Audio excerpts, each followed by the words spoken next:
not get distracted by looking at my Twitter notifications. Well, what a day! Oh my goodness, my goodness. What are we going? We're going for the Nitro Stout first. Yeah, let's go for the Nitro Stout first.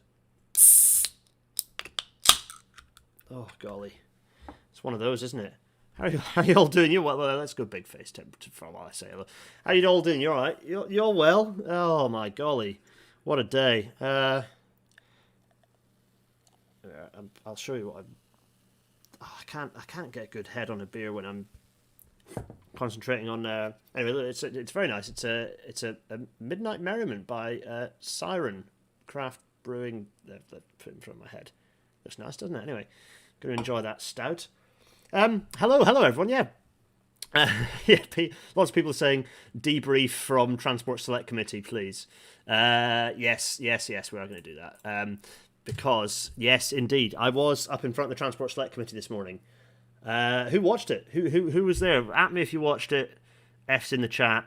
How was it? Was it okay? Thoughts? Share your thoughts. From my perspective, yeah, I felt like it went all right. Actually, my highlight. Firstly, shout out to BCRRE for well, admittedly not actually getting back to my email saying is it okay if I do that, because basically the transport, I wanted to be unaffiliated. The Transport Select Committee. Hello Andy Bell and everyone at the Regent's Canal at King's Cross. The Transport Select Committee system doesn't allow an unaffiliated person, and I can kind of understand why. It's fine. It couldn't be my main employer because it just wouldn't. Let's face it, that's just not going to happen. Arcadis had already quite rightly wanted to distance themselves because they had a fear. There was a bit of a fear, with my use of hashtag Rail Betrayal and stuff. There's a bit of a fear there that they were going to get shouted at by people who can control the millions of pounds of income. Yeah. It's fine. Arcadis people, if you're watching or listening, it's fine. Like, have a bit of faith. I'm not going to say anything that's going to actually be damaging. I'm speaking from a position of evidence. People might be personally annoyed, but actually the government cannot personally stop Arcadis getting contracts, even if one of their graduate subordinate employee. I'm not a graduate anyway. I'm a bloody senior. I've been doing it for 10 years. If one of their a senior engineer is, I'm sorry, an absolutely small fry employee. But anyway, so it's fine. It's absolutely fine. Hello, everyone saying that. Yes. Thanks. Yeah, lots of people saying that they're very happy with it. Yes. People enjoyed the point comparing 15,000 capacity to 250 capacity. Yeah. Oh, hi, Pete. Yeah. Yes, watched it. Went great. Think committee. Genuinely, yeah. The good thing was there was 4 of us. Karen from Midlands Connect is brilliant, but it did feel a little bit like she was in a hostage video because obviously being within Midlands Connect, she's kind of a little bit. She's tied down a little bit by the fact there are a lot of MPs that basically are what Midlands Connect are, and she's kind of representing all of their views, and some of them are quite pro-IRP because of reasons. Well, reasons being they're within the West Midlands, but also reasons being that they're government adjacent. So. Oh yes, so no, it was good. It was good. What else do I want to say about it? Yeah, I turned up nice and early.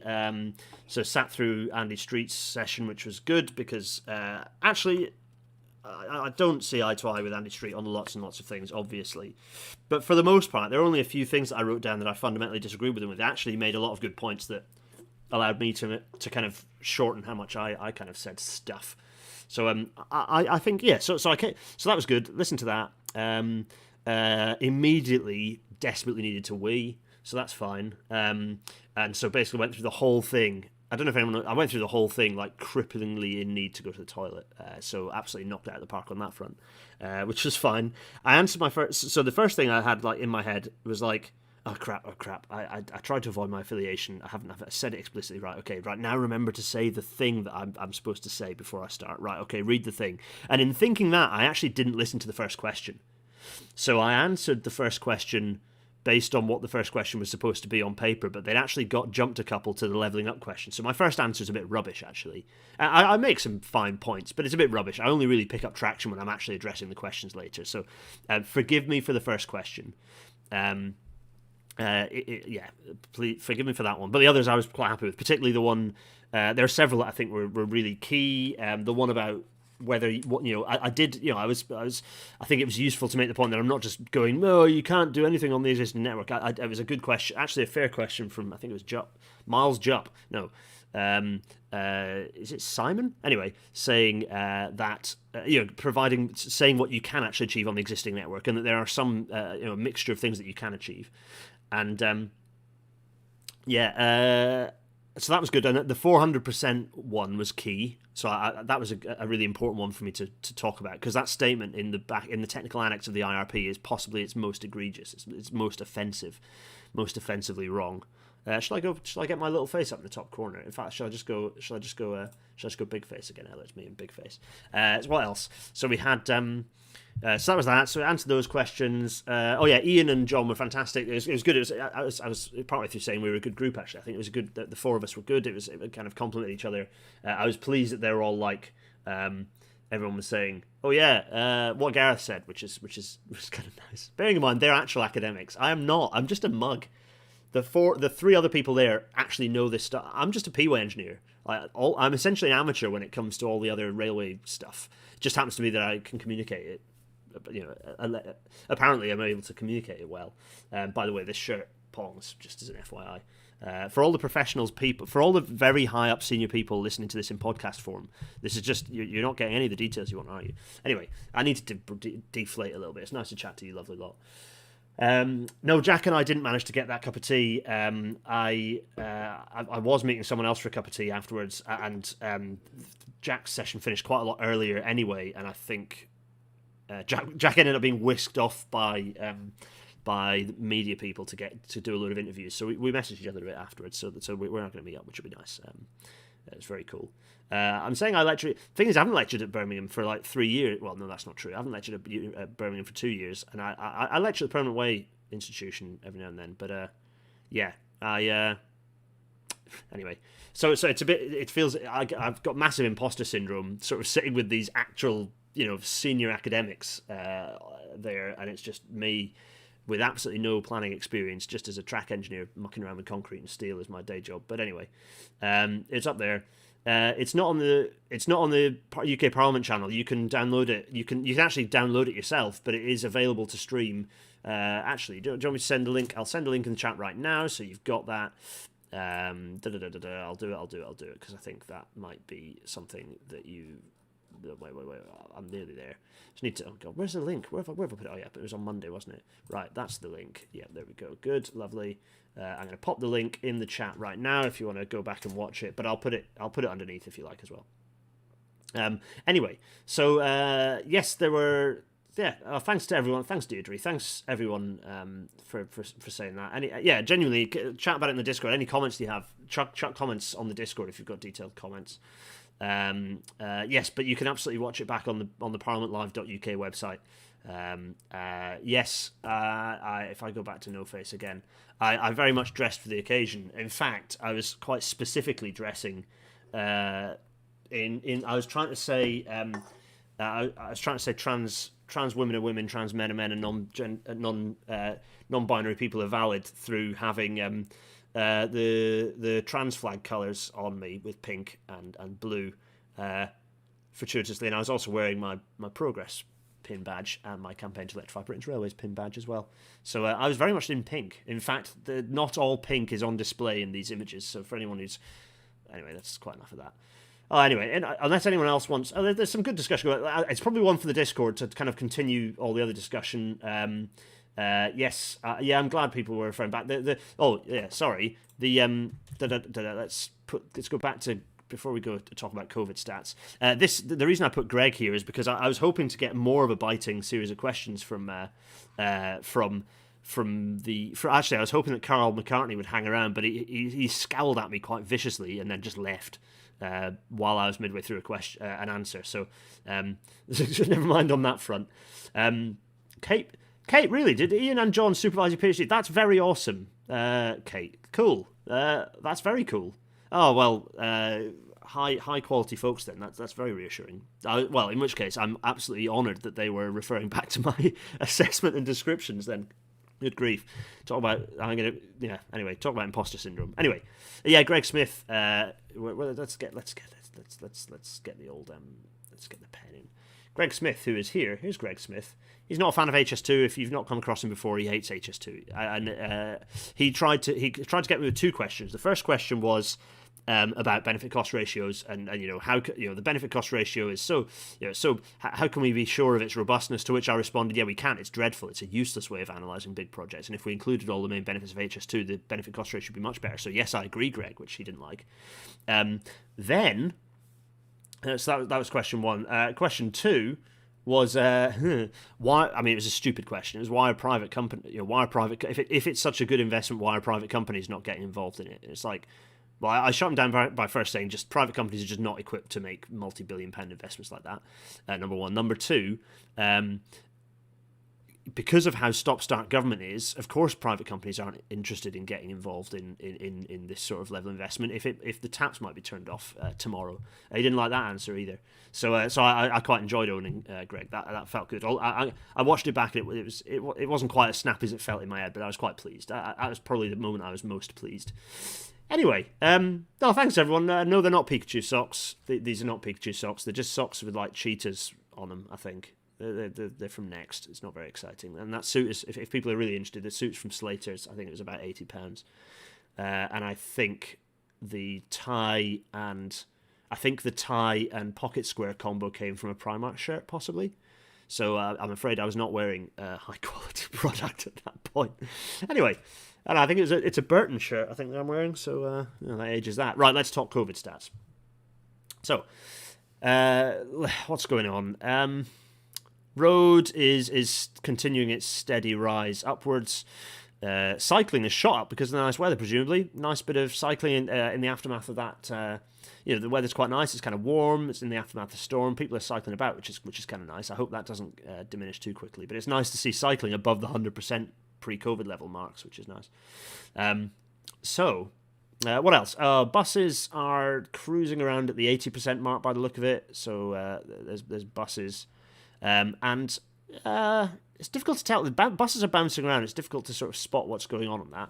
If we get rid of my scribbles, rail is recovering pretty quickly at this point. And if we jump to the kind of the expansion, that's the whole trend from the start to now, and you can sort of see the sort of steady, slow rate of improvement. So here you can see the shoot up post Christmas.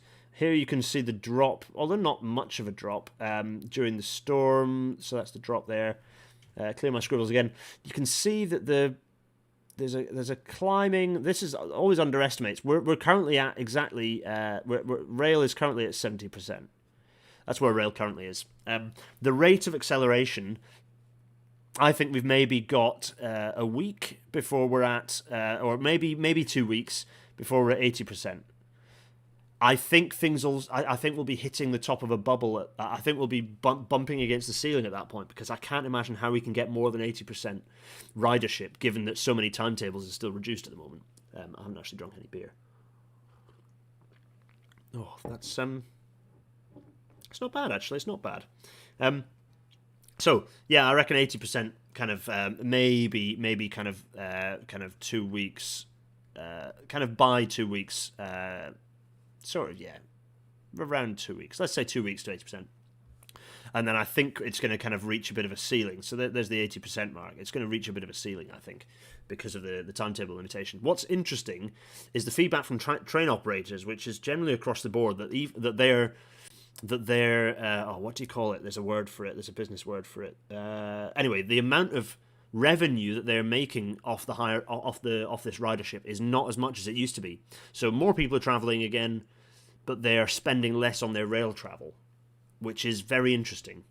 And I don't know whether that's because of an increase in other travellers and a reduction in, say, first class travellers, which, fine. I'm kind of fine with that, to be honest. Yes, it would be good if we, opened up our first class offering to maybe kind of drive a bit more growth in that front, and to an extent that's fine. But actually, for me, it's more important that more people are travelling by train. And actually, if more people are travelling by train and spending less on their tickets, I'm fine with that. Frankly, it just means we just have to endure the fact that government Treasury is not fine with that. Treasury is very unhappy about that. So yeah, we're gonna have to pay attention to that. It'd be interesting if we got some stats or some sort of thoughts. Yeah. Anyway, that'd be interesting to see. So that's COVID.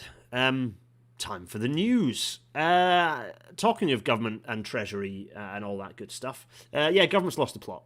So this is in relation to, and it's going to be given tomorrow's news, which I'm not going to talk about because it's embargoed. Given tomorrow's news, this is even more crazy. But Network Rail are going for they're looking at, just in terms of maintenance jobs, they are planning to sack 2,600 people. They're saying those jobs are at risk, and I want to emphasise that people's livelihoods are at stake here. A lot of people's livelihoods are at stake. In fact, I know that people watching this, their livelihoods are potentially at stake. This is a horrible situation, an entirely unnecessary situation. This is entirely government-inflicted for no discernible reason. There is no discernible reason to be applying these cuts. Network Rail needs to expand what it does. It needs to expand how much it maintains every year. This is very much short-termism. They want a short-term couple of years, and then there'll be a load of outsourced contractors that'll do the work instead, and then they'll be shown to be horribly cost-ineffective, and so they'll be brought back in-house, and we'll have those numbers back again. It's just a way to take money off the books short-term. It's just tremendously short-sighted. It's absolutely dreadful. This is just a staggering thing to be happening. Now, what other news that's a bit daft? Euston 2 Underground Boogaloo. Yes, Euston 2 is here, the HS2 station. Good grief. I have comments on this. Firstly, this is sort of this looks like Penn Central. It just does not look... Why is it under... Oh, my God. I have to say, I'm not so fussed about the architectural choices here. It's the fact that they're building Birmingham New Street again. Why are they doing this? Just why are they doing this? Raphael, related to the last news story, any risk assessment to the network infrastructure relating to the loss of 2,600 maintenance workers? No. No. I've yet to see one, and I don't think there ever will be one. Very, very good point. So Euston 2. What's funnier, I think, though, with Euston 2, this extra bit of Euston, that funnier than this picture, which seems to show it's a thing, isn't it? It's weird that they've got like the National Rail branding rather than RA2, etc. Oh, talking of which, my notes were written in RA2. I'm a nerd. Yes, I made my notes pink, and the font there was indeed RA2. Sorry, I'm a nerd. What can I say? This picture is the funnier one. Look at these magical invisible buildings. I don't know how they're going to do these. Oh, look, it's magical and invisible, and it will totally make this disappear, and it will just be horrible and underground. And why are they doing it? I'm very angry about the oversight development here. I don't know. It's supposed to be a gateway from London or into London from literally the rest of the whole country for anyone travelling long distance. And likewise, it's the way to get to the rest of the whole UK from hopping off the Channel Tunnel or whatever. And you're going to be in Birmingham New Street Mark II.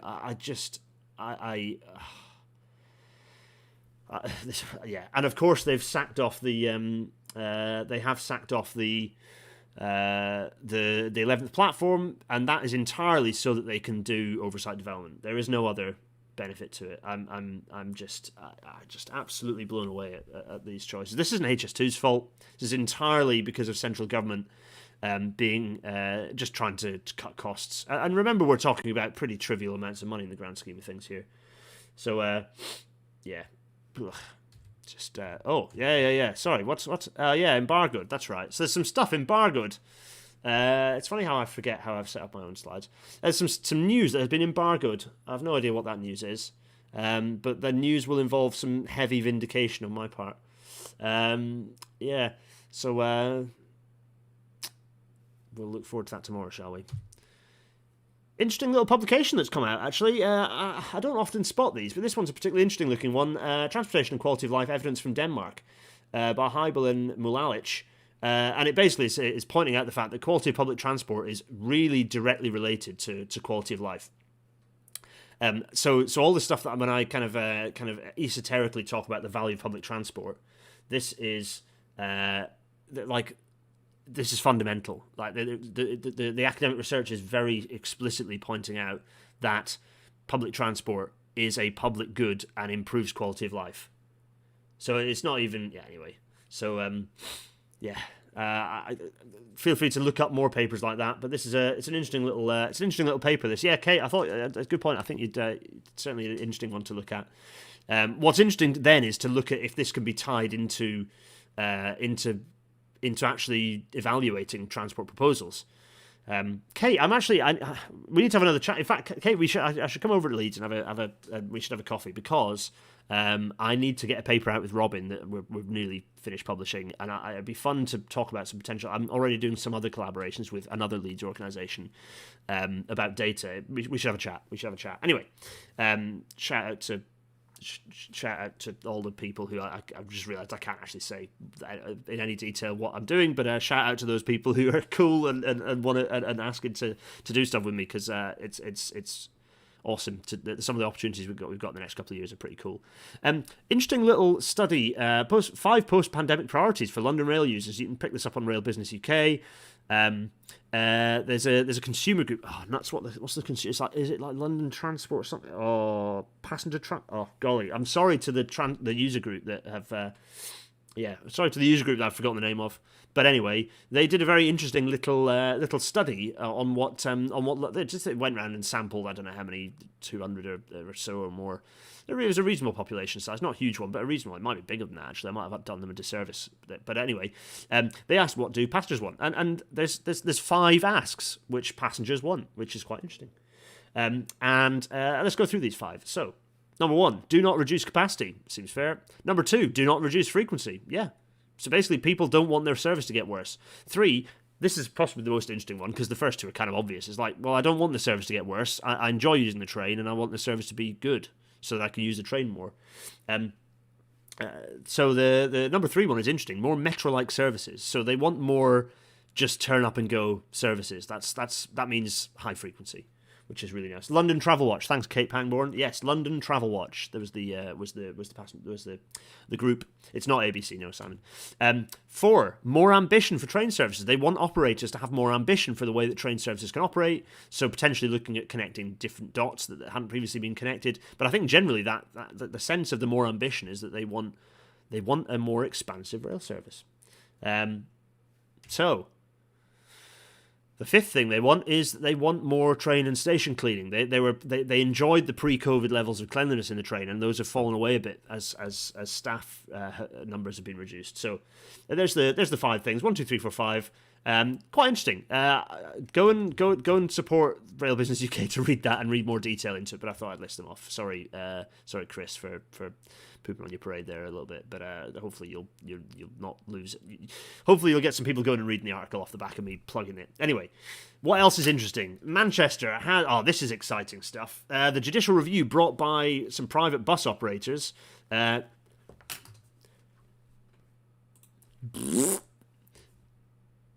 a professional grown adult. Yes, they've got stuffed because their judicial review has been thrown away. Manchester is getting its buses back, and Mayor Burnham is he's getting to do bus franchising. It's not even like the private operators aren't getting to still make profit off running the bus service. It's not like it's being totally like municipalised or nationalised. Ah, for goodness sake, this is just like.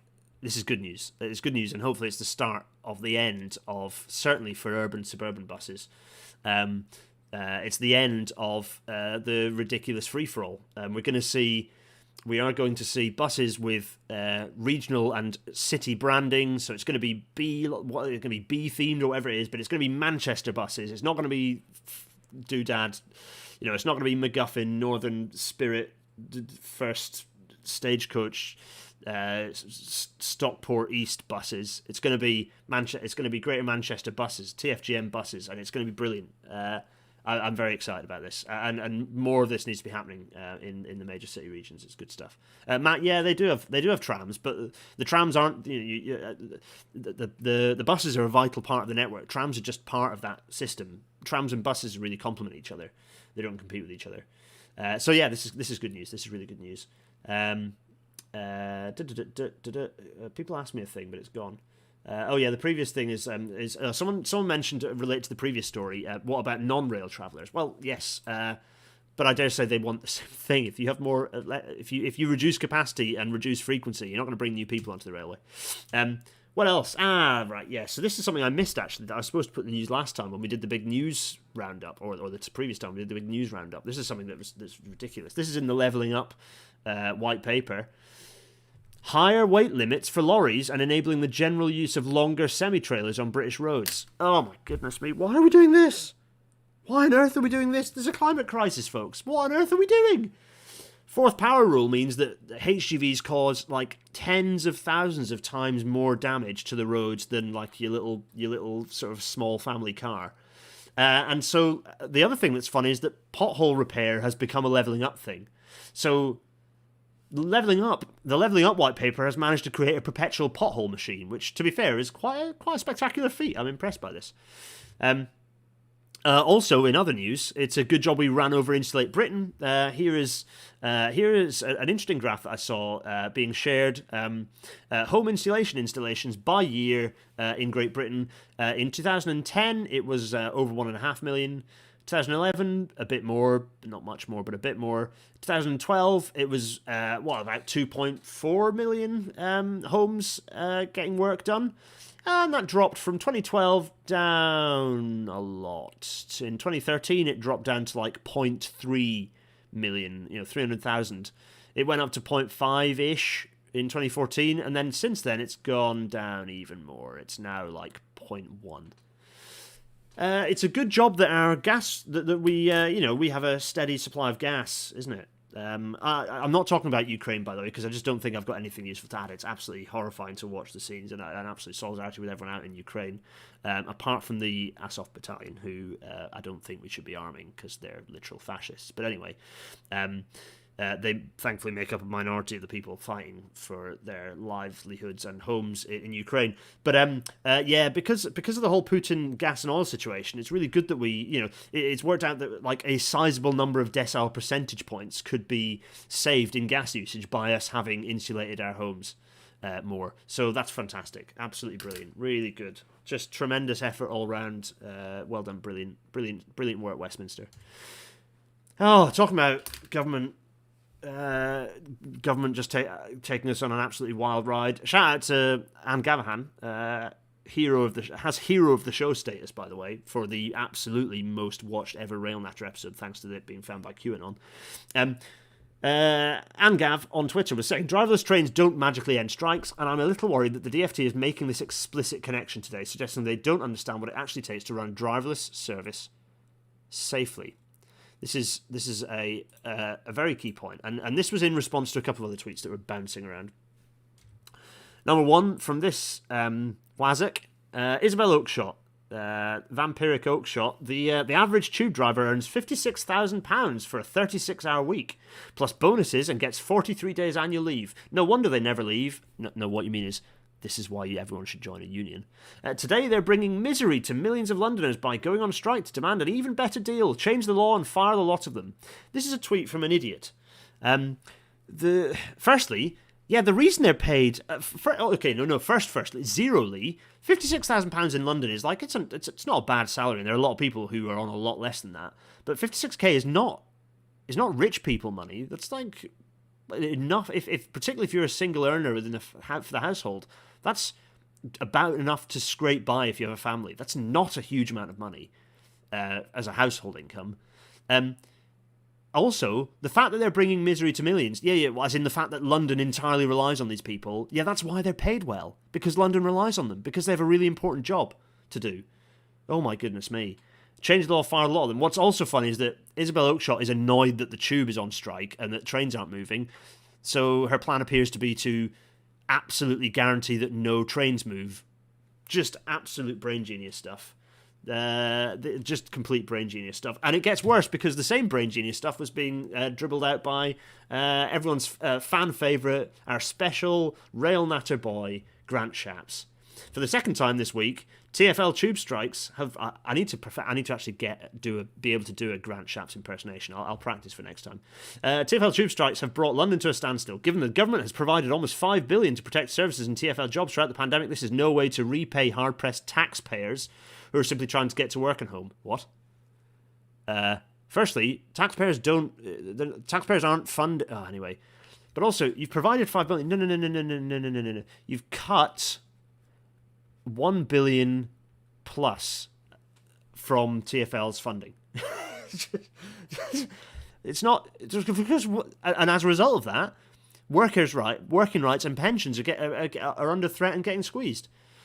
Oh, so let's go to the RMT's own documentation to actually understand why the strikes were happening last week. So I think it's worth just hearing it from the horse's mouth, and sort of looking at the key reasons why they're striking. So firstly, London Underground.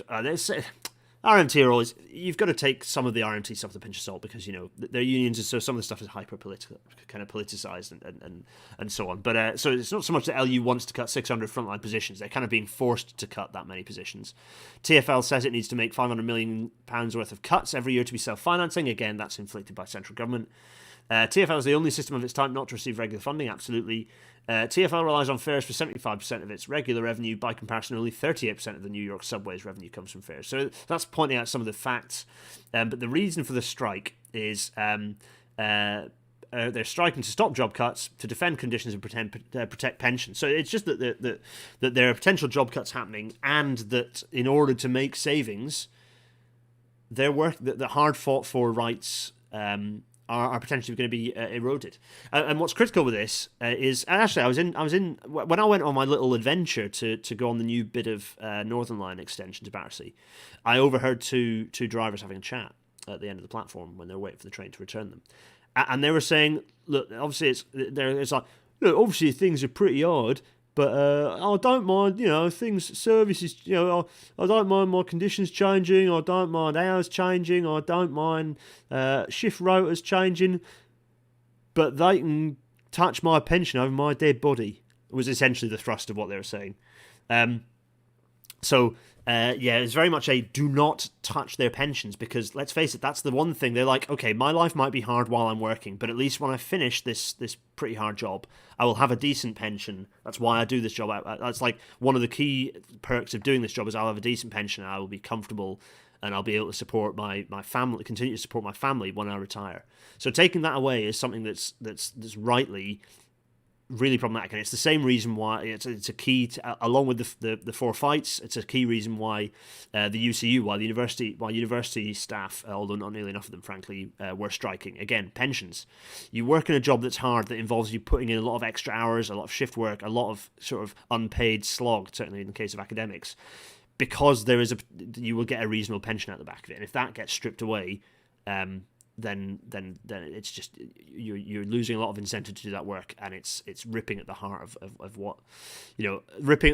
what is basically the transactional relationship between the state and these people who work really hard but are then rewarded by a decent pension. You break that, and you break that relationship, you break that connection. Anyway, it's 1933, and we've not talked about driverless tube trains, but this was the point of the reason I talk about this is because this is the stupid discussion about driverless tube trains comes from this political element of like, oh, it's another tool that we can use to bash and break the unions, even though, as we'll talk about, it ain't.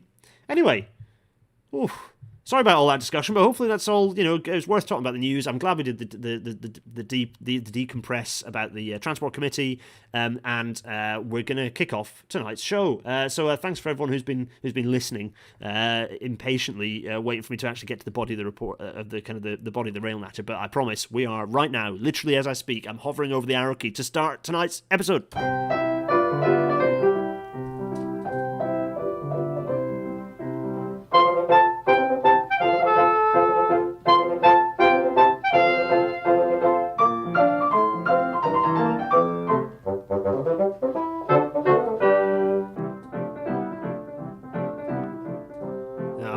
City 225 fades from our view, disappearing slowly and easing off our screens and fading into black. Let's put up a news article for our own enjoyment. This is from this just in case you can't read it. This is an article from 1977, and it states here in no uncertain terms that there will be driverless tubes by 1990. And the Norman Leaf here saying underground trains without drivers or guards will be running on the London tube system by 1990. The First line to have the new unmanned service, obviously unstaffed nowadays, will be the Central. It'll be smoother, faster, safer, and more reliable than the present service. Before then, however, driverless trains will be tried on the East London line between Whitechapel and New Cross. I remember that when that was a tube line, weird. And the section of the Central line between Hainault and Woodford. 3,000 staff reduction, blah, blah, blah. By the year 2010, almost the entire London transport tube network will have been turned over to fully automatic trains. These are the firm forecasts today of London Transport's top engineer, Mr. William Maxwell. Shout out to William Maxwell. Nailed it. Absolutely nailed it, mate. Anyway, so let's not read that anymore. That is James Hunt on the front. Yeah, James Hunt forced off the track while trying to... It's irrelevant. Let's not worry. Oh, he punched someone and it cost him 1,500 quid. Thor smacked a guy in the nose and it made people unhappy. Anyway, we're getting distracted. This is Mr. William Maxwell here. He made a bad call, folks. So anyway, Chad James Hunt. Let's not go there, folks. So that's the reason I'm putting that up there. And indeed, the reason I was talking about this in Trash Future a few weeks back. It's a fun episode. It's the free one, so you can listen to it for free. All of you can go and do that now. And indeed, I wrote about it in this slightly weirdly laid out checkerboarded thing. That's a bit of a prompt for me to make my miniaturized face appear in the top corner. Hello, everyone. Simon Zevkainler points out that the Victoria line opened like 8 years before that article was published, which had automatic train operation, but with drivers. 8 years before the article was written. Yeah, good point. So, Maxwell's Silver Hammer. Thanks, Bob's Rail Relics. Very nice. That didn't go well. Anyway, so these weird extracts is because I wrote about this in Rail Magazine. I wrote about drivers, and as I point out here, I'm not the only one, because John Bull, here he is, John Bull wrote an excellent piece from a slightly different angle, well worth reading as well, in London Reconnection, so I vigorously recommend you to read both of those, both my piece, which is available on Medium, and also John's, which is available on London Reconnections, where we go into some of the detail on this. Now, I do have a little bit of a structure, but actually I want this to be a bit of an open... So I talked about it a bit on Trash Future. I've written the piece. I don't want this to kind of be a rehash of the piece. What I'd like is for this to be a bit of a Q&A. So while I do the next bit, if you can think of... Maybe don't chuck them at me yet, but if you can think of lots of questions that I can kind of pitch through, I'm going to go big face at the end of this little bit, and we can kind of talk through some of the themes. Well, we've only got 20 minutes, but we'll go through it. I want it to be a bit of a Q&A. So I wrote my piece. I did slides for this. I wrote my piece, and also Garius on Twitter, John Bull wrote his piece. I was pleased with my piece. It felt like a nice little wrap up of lots of themes. So it wrapped up some of the kind of the gadget band stuff, and it wrapped up the level boarding stuff into quite a neat angle. So I kind of took a slightly different angle to it from John Bull. John Bull took a really proper... John knows his stuff absolutely through and through. So this was very much a... if you want the real detail from somebody who absolutely lives and breathes this stuff, go straight to that article. It's fantastic. But it's worth going. What is driverless when it comes to trains? We're going to get there, everyone. We're going to get to GOA 4. Also, if you listen to that Trash Future, you can laugh at me, because rather than saying grade of automation, I had a brain fart and I kept saying grade of operation, not grade of automation. When I say it quickly together, it sounds similar. But anyway, Matt Reed, we are going to answer that question. So yeah, I'll come back to that. It's a good one. So, what is driverless? No, it's not this made up nonsense about people sitting in cars not going not having to drive, because let's face it, this is never going to happen. But it is possible on trains. There are fully automated train systems without drivers right now, right?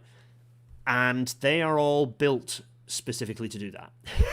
Only, in fact, I've got the stat. I will literally get the stat up, which is at the bottom here, which is, thanks, John. There are over 100 metro systems in the world that were built before the year 2000, and only 4 of them have been converted to grade of automation 4. So,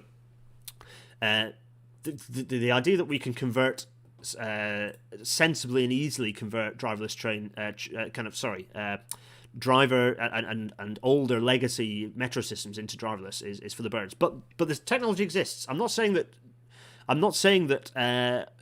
driverless metro systems don't exist. They do, but it's also worth saying that these systems are operated by controllers.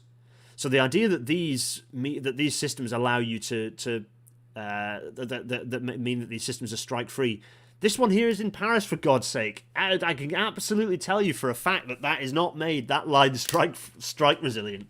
My God.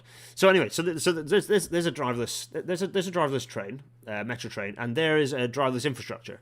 There it is. Look, there it is. It's a thing, and it's got these things here, these platform edge doors, and all sorts of other things in infrastructure, and we'll talk about that momentarily. But we need to talk about grades of automation to actually talk about what I mean specifically by driverless trains. And this is a little table that I'm stripping straight out of. It's a system that I've stripped straight out of a presentation which we're going to go through, which is probably still supposed to be secret, but it's old enough that I don't care.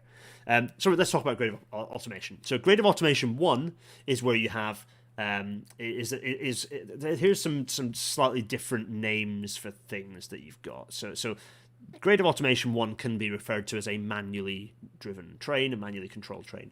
And the way that you look at these grades of automation, which go from grade of automation 1 to 4, is by looking at, firstly, the routine starting and stopping of the train, and then secondly, at the routine door operations. And grade of automation 1 means that is an entirely driver-controlled system. So in the cab, the driver controls the routine starting and stopping and routine door operations. And the current systems that do that on TfL right now are the Bakerloo and the Piccadilly line, right? Those are the ones that are entirely driver-controlled. Those are grade of automation 1. So that means no automation, or mostly. Grade of automation 2 is what could be described as automatic train operation. You see ATO systems around, so the routine starting and stopping is actually controlled by the train, not by the driver. But the routine door operations are controlled by the driver. It can be an on-train staff person, not the driver, but there is a driver in the train. And the other thing means that there is a driver to deal with non-routine situations, so including train evacuation, but also seeing stuff like reacting to events that aren't part of the standard stopping and starting routine of the train. So, services that have this grade of automation 2, what we can call automatic operation mode, are the Victoria line and the Northern line as examples of those. Those two fit into that category.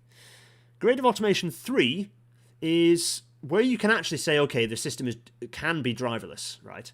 So routine starting and stopping is done automatically based on the signalling system and the train control system. And routine door operations are done by a train attendant, but they are not necessarily in the cab. Now, there is a legacy system that does that in London. It's DLR, it's the Docklands Light Railway, but it is not to modern GOA3 standards. So there is a risk with every extension of the Docklands Light Railway system that the ORR will turn around and say, actually, we would like to have PEDs fitted on the whole system. It's an unlikely risk because everyone would just absolutely lobby the hell out of the ORR and it wouldn't happen, but it's in terms of risk profile, there's always the chance as the DLR gets busier that this might be requested, because grade of automation 3 requires platform edge doors in order for there to be a safer interface between the train and the platform to let people on and off. Now that leads us into grade of automation 4, which is UTO, unattended train operations, which whilst GOA3 is driverless, it does not mean there's no staff on the train, and I'd argue that invariably that means that there is a driver in the train. So only GOA4 is where you get that kind of the saving, if you like, of not having a person on the train for routine operations, but also for non-routine operations, which makes it very complicated because suddenly you need passengers to be able to, of their own volition, get off a train if they need to, walk along the track infrastructure to get to a station to get out of the system safely. That doesn't just mean that the train itself and the signalling system need to be upgraded. That means that you need to have infrastructure that's safe for passengers to traverse it, which means in most situations a safe walking route. Not just walking in the forefoot between the rails with a live rail next to you, but it means walking on a safe walking route, which means bigger tunnels. Also, it means platform edge doors so that the system can so that you've almost totally excluded the risk of someone getting trapped by or in the gap between the train and the platform, or going underneath the train. To achieve all that stuff, you get grade of automation 4, which means full automation. Grade of automation 4 systems do exist. But they are not. It's very rare. There are very few converted systems that provide greater automation for, and the conversions have been very, very costly. So there are so I thought I'd flick through some of the systems that enable sort of from a signaling side that enable driverless, or rather grade of automation 3 and 4 on sort of suburban transport systems. And I know I need to do a rail matter on my categorization of urban transit. I haven't finished my little flowchart yet, but I'll get there. So there are lots of people asking lots of questions about like the 4LM kind of modernization and stuff. So these are good questions. I'll trace through these. Do send your questions, and I'll collect them up when I go big face momentarily. Firstly, you've got Bombardier, or should that be Alstom's CityFlow 650 system, which is a CBTC system, which is an older form of automation that actually Crossrail will rely on for certain sections, thanks to, actually in its central section it'll use CBTC. So the CityFlow 650, which was Bombardier, now Alstom system. Thales had CellTrak. These are not all of the systems exhaustively, but there's some of the more common ones that have appeared in quite a few systems. Siemens have 2 systems. They've got TrainGuard MT, which is a CBTC system, and they've got VAL. We'll get to VAL in a moment. Hitachi Rail STS, who took over from another company, have what they call, actually it was Ansaldo Breda had the Italian, like the Ansaldo Breda driverless metro system, which was developed in Italy, now gobbled up by Hitachi, so it's a Hitachi system. Doppelmayr have a system that ostensibly can be used to provide capacity commensurate with a metro system-ish, or certainly a light metro system, which is their cable car, their the kind of the DCC cable car system. Nippon Signal, it's difficult to hammer down exactly what systems CRRC had, so I excluded them, but Nippon Signal have what they call Sparks, SPARCS, which is another automated system. These are systems for controlling, and they're kind of traffic, they're not just train control systems, they're train control and rail traffic systems, kind of integrated systems. But things to squiggle. First squiggle is that VAL is the stupid, rubberized, not really a tram, rubbery trackless nonsense that you see in a few places and I'm not talking about the rubberized sort of French metro systems. I'm talking about like the on-road automated systems, so forget those. Not a huge VAL. What other scribble have I got? Oh yeah, Doppelmayr, because it is cable car, and yeah, it's not a proper metro system. It's a cable car, and invariably they've got like the systems they're being hauled on. Or anyway, yeah. What else am I scribbling? CellTrak, because I think CellTrak has been pretty much abandoned by Thales now. Anyone from Thales or talking for Thales can shout up and tell me off, but I believe that Thales will be Thales' CellTrak system doesn't actually exist to be bought off the shelf anymore. So anyone who knows better can shout at me for that stuff. Right, but the reality. Let's talk about the reality. And we're going to go through these slides, which is slides from August 2020. TfL are probably be very angry at me for putting these in front of you, but frankly, hopefully they've done the rounds and been circulated a bit, because it's useful, relevant information. So let me flick over here and go and do the old Control-L, and we're going to cover your eyes for the flashy stuff. So here's that presentation. We're going to have a look at it. We're going to go through this fairly quickly. I'm not going to dwell on the detail. I'm pretty sure you can find this online if you just Google it. Isn't the 4LM CellTrak system? I don't know. I don't know about the specifics of a lot of those London upgrades. But I will go through if you've atted me, which you need to do for questions. I won't spot questions if you've not atted me, so I'll only do it if you've atted me and my name appears in red. Ping me those questions, then I'll go big face and I'll work my way back through and I'll answer the ones that I know I can answer, and then I'll defer on the ones that I know I can't. So here is a render, much renderite going on here. And so this presentation is to kind of examine issues, constraints for introducing driverless operation on the LU network, summarize challenges of cost, highlight financial economic case for driverless, or indeed that there isn't one. Actually, you need to see my mouse here, don't you? Let me just quickly do this and capture cursor so you can see my mouse here. Look at the mouse. So, and then the last one is identify practical next step. This is because DFT are applying pressure on TfL to do this stuff. It's basically pointless, and we'll explore why in a minute. So here's the summary. Driverless operation requires high upfront capital spending for infrastructure enabling, as in the most recent line converted in Paris. While some operational savings are achievable, the overall case is not financially positive given the high capital costs. Significant customer benefits are possible, most notably from improved safety, accessibility between train and platform, the ambience of the platform environment, and some reliability improvements. I fully agree on this, by the way. That for me is like the main reason to do this work, is because there are actual benefits from this stuff. When delivered as part of an integrated line and train system upgrade, it offers reasonable value for money for these passenger benefits, although the value for money case is much weaker than for conversion from manual to automated. So and we'll see this as a theme through this presentation, all the benefits are from moving from GOA 1 to GOA 2, massively diminishing returns for going from GOA 2 to 3 or 4. Value for money is significantly weakened if driverless conversion is undertaken via retrofit of existing trains and infrastructure due to increased costs, risks, and shorter remaining life of key assets. Yep. Value for money and affordability of driverless conversion should be considered as opportunities arise alongside planned line upgrade and asset renewal programs through the 2020s and 40s. The driverless case is unlikely to be strong enough to justify prioritisation ahead of planned capacity enhancements on the LU network. While there are marginal positive benefit cost ratios, the financial payback is negative. So there's the summary. Pretty harsh. There we go.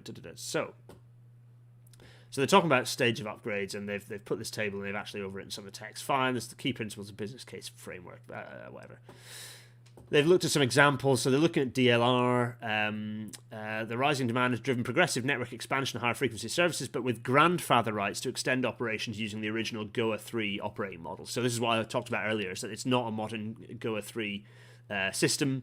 Actually, it's effectively in GOA 2 mode when it's very busy. So the attendant performs duties from the front control panel. So it becomes a kind of a staffed system with a driver at the front when it's really busy.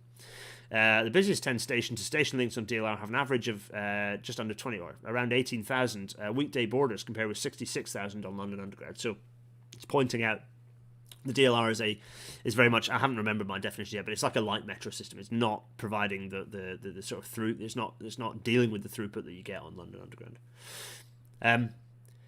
And then this is a whole section talking about PTI. Now go back to the level boarding episode of Railnatter for kind of lots of information on that and understanding what the pressures and challenges are on that front. And this slide here is explaining why it's important and why that's critical to consider. For conversion from GOA 2 to GOA 3 and 4. You know, some beer. So, a bit of a summary of previous discussions with the Chief Inspector of Railways on the ORR. So, about the potential, or whether they, but the key thing they want is that there should be no more risk than today, should those driverless operations be introduced. So, and then they're saying if the level of safety was reduced for whatever reason, or I would require the return of the original level of PTI safety, which means that they'd need to have trained drivers. So that's another key point here that has to be grasped, is that you cannot shed drivers from here. You have to have someone who's able to get into the cab and drive the train, which means you have to have driver training, which means you have to have drivers, which means there's a diminishment in the fanciful made-up idea that if you sack all the drivers, everything gets better. Right, so that's fine. This is a bit of a benchmarking, looking at conversion of line 1 in Paris to GOA 4 operation. Carries a lot of passengers. Lots of stuff here. It was built in cut and cover, so this is a cut and cover rather than a deep tube. Oh, there are so many good reds appearing. I'm going to go through all of these very soon. I'm sure. So there's lots of information here which you can look at, and you can come back and pause the video if you want to kind of look at these slides, but I'm going to whiz through them. So a comparison, key infrastructure constraints must be considered in any proposals for driverless automation. So the key comparison they made with London Underground, the Paris Metro was constructed with shallow, or in this case, Paris Metro was constructed with shallow depth twin track cut and cover tunnels with short interstation distances. Some lines have clearance for side walkways to allow ease of customer evacuation. Most stations have straight platforms. Compared to London, where the deep level tube lines were built with small diameter single bore tunnels with no space for side walkways, some sections have long distances between 1 and 2 kilometres between stations. Platform layouts, heights and curvatures are varied, and large horizontal gaps and vertical steps must be addressed for level access. Yes, level boarding is a vital component of GOA 3 and 4 operation, or certainly GOA 4 operation, hence why I'm kind of like, I don't mind if they do actually end up wanting to do this, because it will mean they have to do a lot of good accessibility improvements on the underground. But it's not for the reasons that TfL and Grant Shapps are pushing. So, right, this is a bit of a description of some of the stuff that has to happen. Trains and signalling, communication, all the sort of upgrades, security measures. all of this stuff, the PTI works happening within the tunnels. Extra things looking at guideway security fencing and kind of all kind of the extra stuff here that has to be considered as understanding what the cost implications are of doing this work. And so they're looking at kind of these two operating models, one of which is GOA 4 and then the other one is GOA 3. So there's GOA 4 and 3. And they're kind of looking at the attended model. Fine, there's a bit of discussion there, so we'll kind of jump through this. There's a load of bump there going into methodology. We're going to skip that, some key assumptions. And here we get into looking at costs. These are in 2020 prices. Now, you can see here that the total for converting some of these lines, so the total for converting is the scope and capex estimates for 4 lines that they've estimated. Now, I kind of improved on my analysis of this by looking at some of the numbers a bit more specifically. So, yeah, I'll just make sure I get my numbers up so that I can refer to them specifically, and then I'll come back to saying hello to you all. So you've got some costs here. So conversion, for example, of the subsurface, the subsurface lines would be 3.3 billion. You've got 665 million here. You've got 41 million for sorry, that was for the Victoria. You've got 41 million even just for the conversion of the Waterloo and City line. So that's still a pretty major investment. And then you've got the best part of £1 billion for the Piccadilly. So pretty hefty costs really. They did the work, they did the analysis work on the Piccadilly, and then have scaled it based on the kind of the scale of the assets and the trains and so on. And actually, they've kind of taken a broader look at the other sort of the picking up the attended, and actually they've gone for a GOA 4 attended economic case. So you still have to, because of the state of the network, you still have to have an attendee. And actually, I've kind of uprated these in today's prices.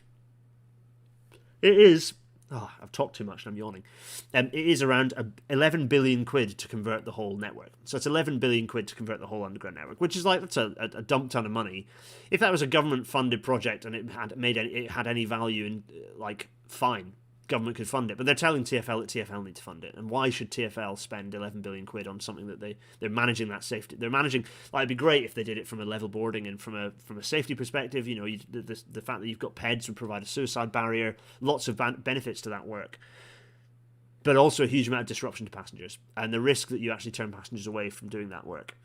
And the key, there's a load of stuff here, kind of and basically, the point that's kind of, so there's stuff on the financial case. They're saying all of these have a negative sort of net financial effect. So looking at the net present value analysis there, blah, blah, blah, this stuff on this table. Basically saying this is all going to cost loads with basically, it's a case of diminishing returns. I've said basically like 8 times there. The key point is that all of the benefits to doing this automation stuff happens when moving from the driver controlling the speed of the train to the train and the signalling system controlling the speed of the train. So if you do that work, that's where all of the kind of capacity benefits come from, and your constraint starts becoming the station, not the throughput. You know, you've maximised the Victoria's pretty much maximised what throughput you can't really run any more trains on that line, and moving from GOA 2 to GOA 4 is not going to provide any benefits. The constraints at that point become the passenger capacity of the station and the ability of the passenger flow through the actual station itself. And so there's some stuff about next steps, and it talks about what could we do. Have a look at the developing plans and feasibility studies. Well, okay, do it, but it feels like a waste of money to me. There's a blank slide saying the word appendices. This is a bit of a recap. There's where you can see where I stole the GOA 1, 2, 3, and 4 definitions. Here's some sort of stuff about benefit areas assessed and customer ambience, and here's some definitions, and that's the end of the slide deck because great. So that's that. I just wanted to go into just go through that in a way that at least you can go back and pause those slides, look through them, even if I've not kind of gone through them in great detail. For the audio only people, you can come and find this on the YouTube and have a look through. So, what I want to now do is actually go to Bigface because let's do. So we're going to end in a moment, but we're going to draw this to kind of a close once we've gone through and done some questions. So I've gone right back to where all these attings are of my name to see. Let's go down here. Right, so first question we've got is from Raphael. GOA 2, Grade of Automation 2, is what Thameslink does in the core, right? Yes, so they've got ATO controlling the train. So the trains are actually controlled by the driver takes their hand off and the train controls itself through through the core of Thameslink. Yes, absolutely. Let's see. Stevie and Selby is saying PEDs. Sorry, yes, platform edge doors. So the thing that I showed you earlier, and you can see them on the if you go down to the Jubilee line, all the new bits of the Jubilee line extension have platform edge doors. I think as does the Northern Line extension. I think it does. Does it? Someone's going to jump in and correct me on that. Loads of you have been on that. Tell me if that's true. I think it is. Right, let's keep going down. Sir Corot, could you not have GOA4 with a train attendant who is not responsible for the door operations? That's precisely the model that TfL have analysed, because they don't believe that it's even feasible, really, to run a full GOA4 level of automation, certainly in the deep tube lines. They just don't believe it's feasible. You have to have someone who can take passengers out because of the length of those tunnels to safety, for example. That's one key example. Phil is saying... would newer lines, i.e. Jubilee and Victoria, necessarily be easier to automate than older ones? A bit where they've got nice. Okay, in the case where they've got nice straight platforms, that does make it a bit easier. But actually, a lot of those were built on a shoestring, and the automation that they have, the GOA2 level of automation, was part of that cost saving effort. And so to step beyond that is going to require pretty much as much work as you need on the Piccadilly line. So mixed feelings on that one. Certainly the new bit of the Jubilee line would be a lot easier to convert, because it's got the tunnel. I don't know about the actual tunnels are still quite small, but certainly it's got the platform edge doors, which helps. David Shepherd, what is the 4 lines modernisation for LM doing for the subsurface lines? Is that GOA2 or higher? I believe it's GOA2, which is meaning that the drivers aren't driving the train. The traffic system, the traffic management system, and the train control system are doing the train movements, but the driver's still in charge of the doors. Is that correct, everyone? Can people come in and confirm that's correct? I believe that is correct. Coming down to the next question that I can spot. Rail Focus is asking, will HS2 be GOA2 then? Yes, I believe it will be. You have to have a driver, because obviously the train has to operate off the new the new infrastructure. I feel like I've said that a lot this morning. But I believe it will be GOA2. It'll rely on ATO, so the driver will essentially step back and allow the train to be controlled manually, which takes some of the fun out of it for being a driver, I'd imagine, going at full speed. But you get to sit and enjoy the view anyway. Next question. Sakura is saying, isn't the 4LM system cell track? Yeah, I believe it. I think it is. Oh man, I think it is. It's a very messy history, 4LM, because it was... Someone got involved, then they stepped back, and then someone else got involved, and then they stepped back, and it was like part installed, but is the part installed, was that actually on the Piccadilly, not on Northern? The history's got messy. To be honest, it's kind of like, oh my god, this is such a mess. I'm going to step back from it. But I don't know. Other people who are clever can come in and confirm some of the cell track stuff. Thales people, I don't know. I didn't spot anyone acting me into it. So, is there anyone from Thales in the chat? If there is, hello. And do you still sell CellTrack? Great if you do. Is there like CellTrack 2 or some like upgrade? CellTrack Squared. Matt Reed, do you think that driverless trains will ever be on the main network? No, I don't. For similar reasons. We might get ATO on some of these core routes, but there's so much of the network that is you'd need to have. You need to have so much to change on the existing network that there's no value in it. I want level boarding, and level boarding is important, but you can't have platform edge doors on a train on lines that have multiple types of train running on them. So, or certainly it's very difficult to get viable ones. So without that, you just can't get that level. You can have ATO, you can have a situation, and I do foresee it, where you have a situation where the driver is not in control of the train. As in they're not performing routine sort of starting, stopping, and speed control. That's not only foreseeable, that's happening. That will be happening on the East Coast Main Line, and as we continue to roll out ETCS across the network, that is a potential that the traffic management system can take control of the train, and that can help ameliorate some of the challenges with defensive driving, that limit capacity, some of these things. But why is I just noticed that YouTube has gone funny. I mean, you can't all see me, because I presume you're getting. I think it's still coming through in the thing. I can see. We've gone past the hour, but don't worry, we're not going to go much further. Anyway, yeah. So no, I don't think the main line will ever see anything above GOA2 operation on some kind of on kind of suburban routes. Richard Smith, if Thales' cell track doesn't exist, that's not going to be good for. Oh yeah, that's kind of a bit what we've talked about. Raphael, how about reliability of automated systems compared to grade of automation 1 systems? Here in Cologne on the Stadtbahn, there are regularly services and trains being cancelled. Is that as a result of signalling lack of reliability? That's very interesting. These systems may well fall down. The advantage of having a driver is that you can then, the degraded working, you can fall back onto GOA 1. So it shouldn't have an impact if you've got a driver. That's my my instinct on that front. 4LM is GOA 1 to 2, I believe, lobby tables, yeah. Let's see. Richard Smith, trains have low marginal costs, just use the infrastructure well. Yeah, exactly. Tim Davis, what the pods at Heathrow Airport? A gadget ban. No, I think they're running on one, possibly on one of the systems I put up there, or possibly another one that's designed for. Actually, there's quite a good thing on driverless trains on Wikipedia that has a list of all the systems being used. Actually, there's a good series of tables. You can go and find that. So it's quite a good one. How do people and travellers feel about unstaffed services? On underground, on metro systems, I don't think they care that much, frankly. But on and this is maybe me as a passenger as well. But on longer distance services, you kind of want someone in that train, I think. Richard Smith is saying buzzed the DLR is busier than multiple tube lines and will only get busier in future years. That often gets overlooked. Richard, why are you buzzing me? Are you meaning in terms of overcrowding? Because in terms of raw numbers, that's not true. The capacity of the DLR is quite substantially lower than the underground, and then therefore there are only so many people that can actually squeeze onto it. But in terms, if you mean just in terms of relative percentages of overcrowding, then okay, that's a different point. We can lock horns on that later. B crossing, is light metro a good term to use, and does it describe the DLR? Possibly, yeah. We'll do an episode on my new flowchart telling everyone how they should describe urban transit systems. It's in the works. I will do a not a metro, a hashtag not a metro 2 episode on that. When was the last? This is a good question that I can't answer. As I was wisely informed this morning, if there was a question I didn't know how to answer, my response could be, "I'll write to you on that, Chair." And so, Tom, yeah, I'll write to you on that. Tom's question was, when was the last time there was a driver-induced accident on LU? I'm not sure. Other people can answer that, I think. Raphael, any operational differences between platform edge and screen doors? No, it's just a different name for the sort of the same thing, I think.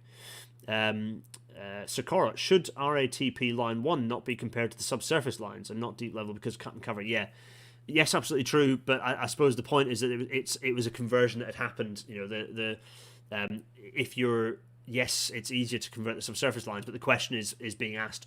We want to convert the deep tube lines, not the subsurface lines. Jack Elliott, do platform gap fillers solve the curved platform PTI issue?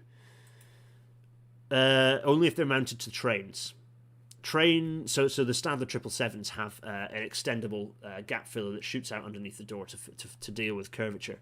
But it definitely put it on the train, not on the platform. Because if it fails on a train, you can jimmy it back into this train and you can hold the train to the depot. If it fails on a platform, you've wiped out a platform. And if you wipe out a platform on a two-track metro system, you've closed the system for the day. Not good. Let's see. SSR is not one line. No, it's multiple lines. Yeah, I know. Zandovic, report page 17. Do you know how the risk... Xander, of course you're going to ask this complicated question. Do you know how the risk uncertainty at 34% was calculated? No, I don't, actually. It might be in the slides that you can go back through and they talk about their assumptions that have gone into that, but it might well be a risk build up by the sort of standard sort of cost estimating processes. I don't know. I'll write to you on that one, Chair. Where are we? My slides have just rolled upwards. That's annoying. Let's see. Oh golly. Sorry, my YouTube comments just reset, and so I've got to roll my way back up. Simon Wadsworth, where does auto-reversing trains as for Crossrail fit into all this? Are incremental improvements a better way to increase driver productivity?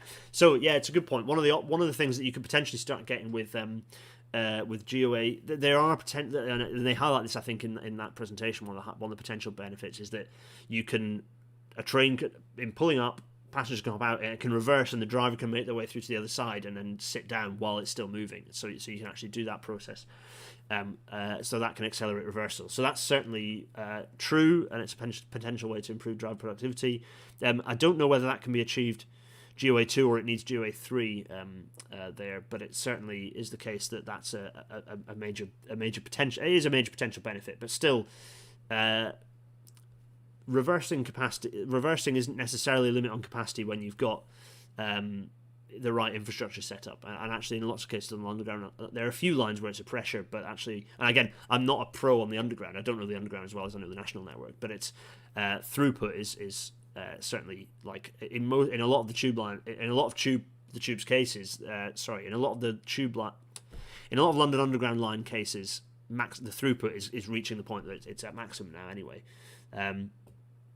Right, so Cholaway00, could more stations be decoupled crossrail style for upgrades? That's well, as in sort of the people just don't go the trains go through the station without stopping type situation. I mean, yeah, sure, that's one way to do it. It's commonly done now on London Underground, isn't it? Richard Smith, bear in mind the business case isn't do nothing versus GOA4. It's why you do GOA4 rather than just GOA2, and that's got such a weak business case as most of you benefits from GOA2. Yeah, for sure. Yes, I said that. Yeah, I did say that, Richard. Yeah, sorry. Rail focus. Isn't that one of the biggest myths that driverless trains or ETCS will vastly increase capacity? That's a very good point. William Barter makes this point on Twitter all the time. A good example, you go to the West Coast Main Line, and indeed the East Coast Main Line in quite a few places, and the time from the red signal flashing up, with the train's bottom having just gone past it, to that then turning back to even a green, but let alone turning back to caution and then to double yellow, is not that many seconds. It's not far off just raw headway certainly on the West Coast Main Line. I think it's like a turnaround like 70 seconds or maybe 90 seconds or something at full speed. Like, you can't do more. Like, ETCS will not make any difference to that. ETCS can help in a few places, lower speed stuff for sure, but ETCS is not a capacity, and it's worth looking. You can look at all the so West Coast Route Modernisation did this, and I referred to that in the Transport Select Committee earlier, like this morning, that that they promised big on what ETCS could deliver or what it was then, and then it's pulled back. And Digital Railway's done the same thing. Originally, Digital Railway was saying, "Oh, there's potential 30% capacity improvements," then it's gone back from to 10% capacity improvements. Now it's like they don't really talk about capacity improvements anymore. So there are benefits to be had, operational benefits, but capacity ain't the big one. This is a purely political exercise, Graham. You're absolutely right.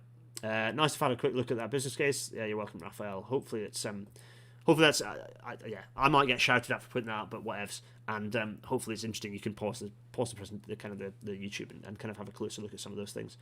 Richard Smith, government, London gets too much money. We're going to spend elsewhere. Also, government, we hate tube drivers. Please burn this dump truck full of money. TFL. Yeah, I know, right? But also government, we don't want to spend any money anywhere else either. So they're very much having their cake, or they're very much not having their cake and then not eating it. Michael C, no doors on the Northern Line extension. Okay, yeah, cool. Well, there you go. So that they built that on the fact that there's no other PEDs, so it'd be pointless. But I dare say it'll have passive provision for it. They'll have built it in such a way that they're ready to be installed. Yeah, Crossrail does in the core route as well. Yeah, that's right. Raphael Nicolaus, Northern Line extension does not have PED. Yeah, provision for it. Yeah, absolutely. Mike Woolridge, passive. Oh yeah, everyone's saying passive provision. They're lovely. Marvellous. No PEDs and yeah, everyone's telling me that. That's good. Yeah, fine. Uncritical Simon. Presumably, if Crossrail 2 ever happens, that could be unattended GOA4. I don't think so, because again, it'll run out into the existing network either side, so it's not possible. 4LM is indeed to GOA2. Yeah, thanks, Richard.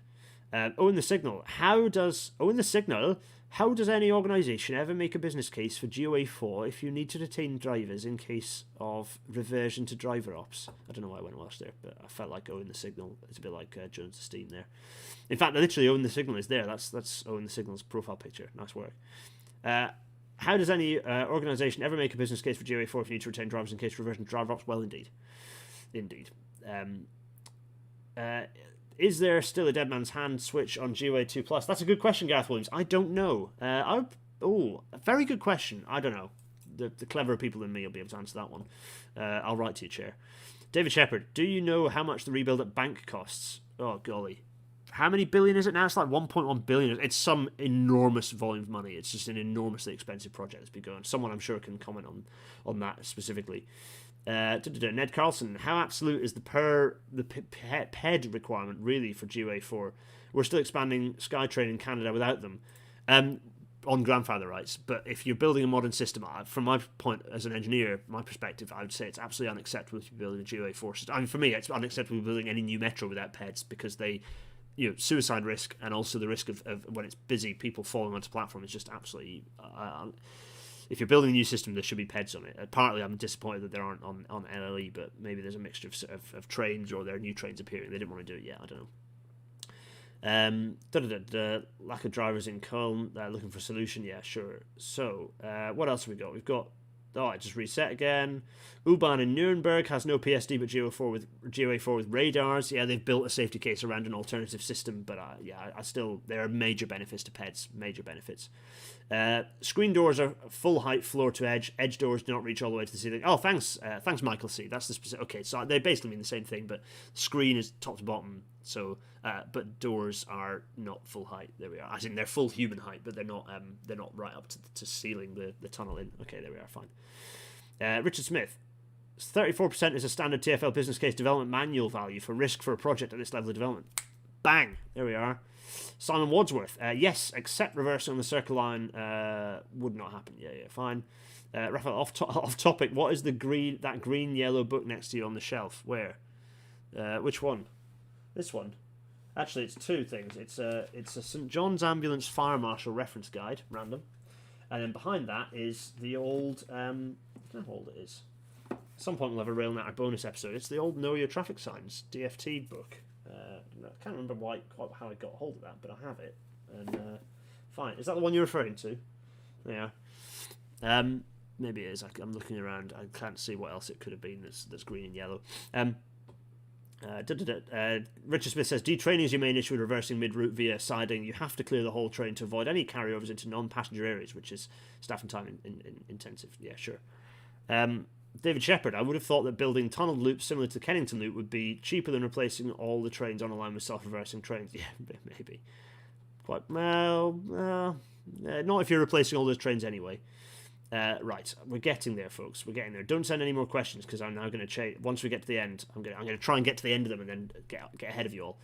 But that's at high speed. Problematic bits would be low speed approaches to stations under flat junctions, right? Yeah, indeed. But the challenge at some of those is actually that even their current automatic route setting systems are actually pretty good at maximising capacity. So there is a bit of benefit there, as discussed, as we talked about on this episode. I stopped poking my nose, but to get real capacity benefits, you still basically need physical infrastructure. So that's why they've pulled away from those benefits. There we go. Raphael, those business cases should be public domain anyway. It's a government thing, talking spending public money. Absolutely. I'm sick of how much stuff is behind smoke and mirrors when it comes to railway stuff. This stuff should... I understand that sort of thing can feel a bit threatening because it's related to jobs and stuff, but actually if there's an open discussion... Yeah, anyway. Jack Elliott, they didn't do it on NLE because of signalling, I believe. Oh, okay, interesting. Yes, okay, fine. Right, here we are. We're there. St John's Ambulance, St John Ambulance, no apostrophes. Thanks, Gareth Williams. That's the sort of correction I'd expect from you. Good stuff. Thanks to the books. 2 for 1. Yes, it was those. Good, marvellous. Matt Reed, do you have a copy of the Green Book? If so, where do you get it from? I do have a Green Book, but I think it's the wrong Green Book. This is the Green Book, but it's my Green Book that I like, which is the working instructions for... It's the one of the original ones, I think. The original working instruction for AC electrified lines from 1967. Look at this. Just a thing of beauty. Oh, look at this. Just... Oh, look at that. Marvellous. Good stuff, isn't it? At some point, if those in the Patreon ask for it, at some point we'll have a Rail Natter where you just shout random, you just tell me things you want to see what are in the book, because there's quite a lot of fun stuff in behind me that I've picked up over the last few years from kind givers. Catlin, no other questions. What to say? Performance of the second movie was great. Oh, thanks so much. I particularly enjoyed the response, cost-benefit analysis, the cost-benefit analysis response. Oh, thanks very much indeed. Right, we've reached the end there. So let's go back to my miniaturized. In fact, let's go back to my miniaturized face in the top corner. What is DFT's point? Why are they doing this? I don't know, to be honest. It's just another stick to hit. It's another stick to hit TfL with. Bearing in mind that Grant Shapps hates Sadiq Khan. They don't like seeing. They don't like. TfL is an example of what goes right when transport is devolved, and they don't like that. So honestly, it's just ideology. People are asking what Green Book I was actually referring to. The original, the Treasury Green Book.